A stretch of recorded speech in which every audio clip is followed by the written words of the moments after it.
Hey guys, it's Witch. I'm showing you guys another Harry Potter coloring book tonight. It's again pretty late, so forgive me if I'm yawning or if you hear strange cat noises. This cover is again metallic as the other ones are. Each of them have their own color, if that wasn't clear. The standard one in the poster are gold. This one's red, magical creatures is green, and magical artifacts is blue.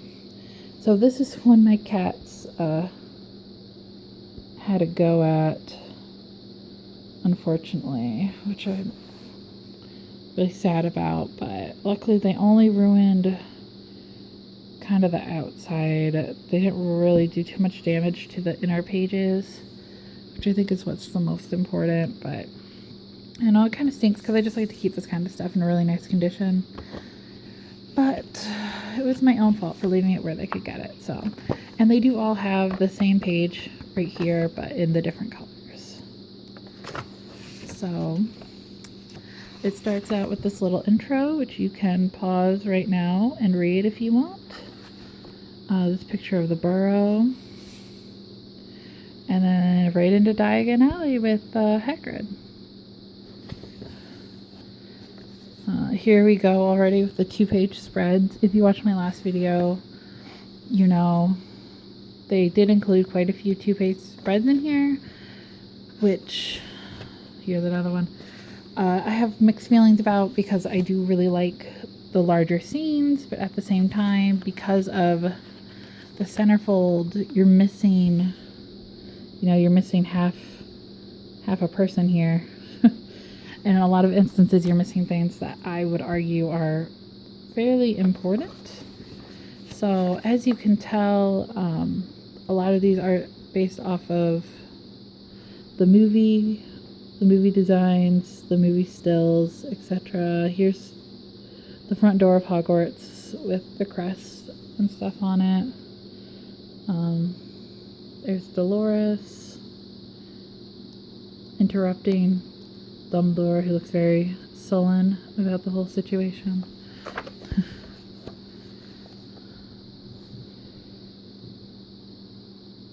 This page looks like it's going to be a lot of fun to color, but probably really complicated.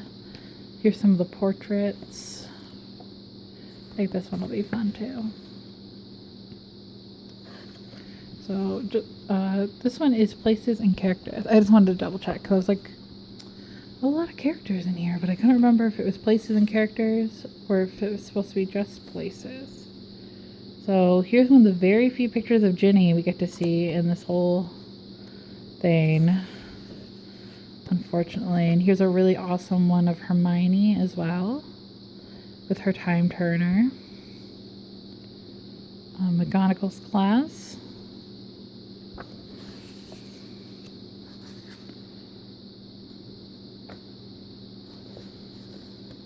The divination classroom with Trelawney. Give you guys a close-up of some of this. All those teacups.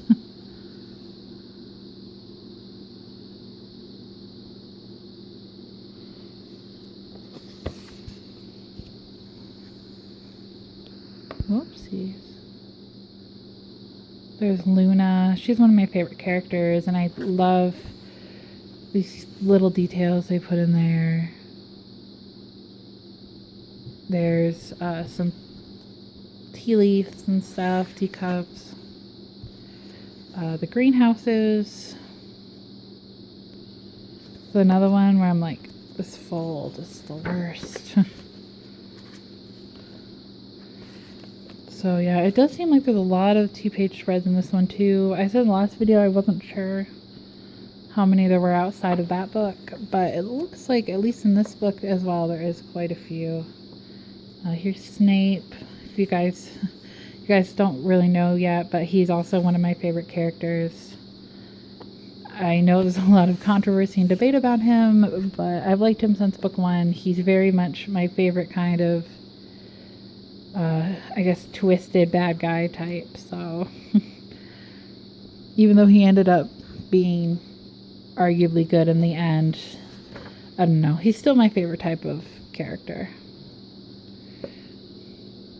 I think this one's really nice and detailed. If I can get it to zoom in. Yeah, you guys can see that. It's like these teeny tiny details that are going to be insane but so fun to color. This is one of those coloring books that I really would only recommend for teens and adults, just because it is a little bit on the pricier side. They're about $15 each, and you can find them a ton of different places. As I said in the first video, I had to go a couple different places to find mine. So in order to find the whole set, you would have to go multiple places, but in order to just find one or two, you should be able to just go to Walmart or Target or Barnes & Noble or just wherever. Like I said, they're about $15 each, but it kind of depends on where you get them from as well. But yes, so because they are a little pricier and they are extremely, extremely detailed in a lot of pictures, I would recommend them for an older audience. Obviously, they are more directed towards like the adult coloring book audience, but there are some pictures in here that I think a kid could probably do a pretty good job with. And you know, maybe you want to spend the $15 and get your kid the Harry Potter coloring book, you know, whatever you want to do. But you know, something like this I think would be great for a kid. So maybe it could become a parent-child activity. Whatever you want to do, I guess.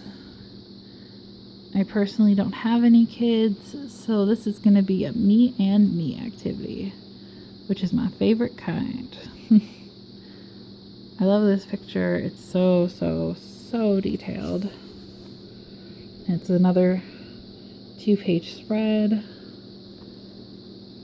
It's just so detailed. And I don't know who did the illustrations for these, if it was all one person or it was multiple artists. I'm leaning towards it was probably multiple artists. I know my Game of Thrones coloring book is multiple artists. They have them listed right there, who the artists are. This one, I haven't noticed them, but I'm gonna be honest, I haven't, you know, looked super hard either to figure out who the artists are. I'm sure it says in the back of the book, in the credits that I show you guys at the end of the videos. But I don't know, like I said, I haven't really looked. I know the Game of Thrones coloring book, I believe, had 5 different artists, and to my knowledge there is only one Game of Thrones coloring book. It's not a series like this one was. And that one I actually am coloring in, as I've said, and I'm having a lot of fun doing it, even though I'm not, you know, the best at coloring. It's fun and relaxing. So if you guys want to see that once it's done being colored, let me know. Unless there's an interest in it, though, I'm not gonna show it. And if I did show it, that would definitely be for a little bit older audience. I wouldn't recommend that for kids. These Harry Potter books are okay. The Harry Potter books were originally, you know, written with children in mind, at least the early ones.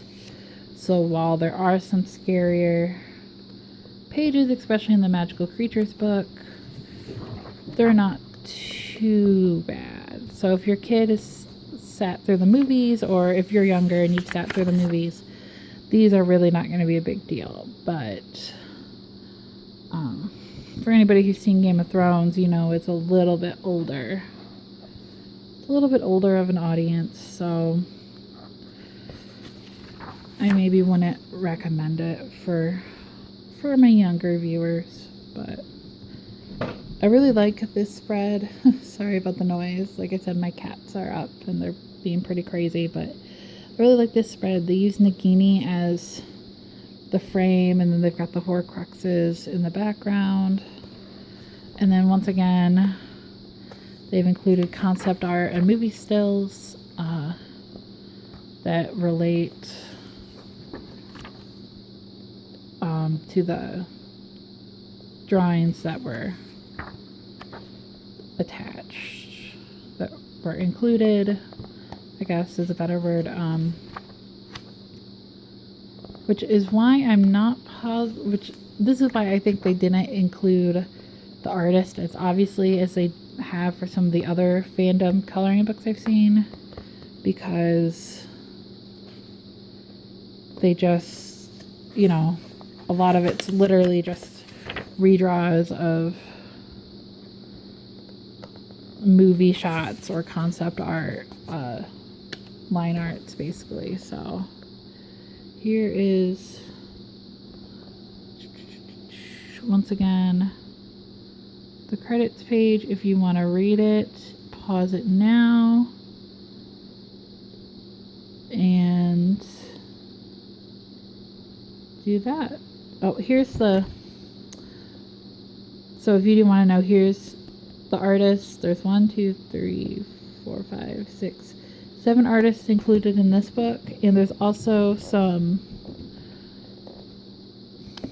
credits for the original artists that did the concept art. So that's all for this one. I'll talk to you guys soon. Have a good day. Bye.